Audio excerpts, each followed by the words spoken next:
What is too drenched in your life that you think today cannot catch fire from heaven? What is too drenched in your life that you've walked away from and said that will never light?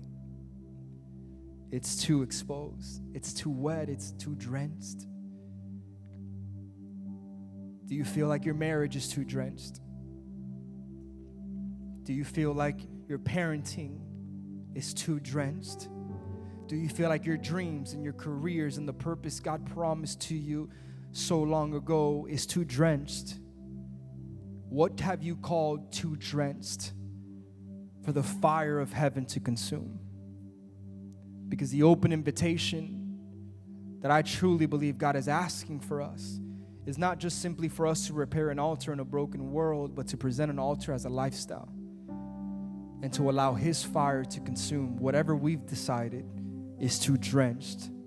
Because revival is dead things coming back to life.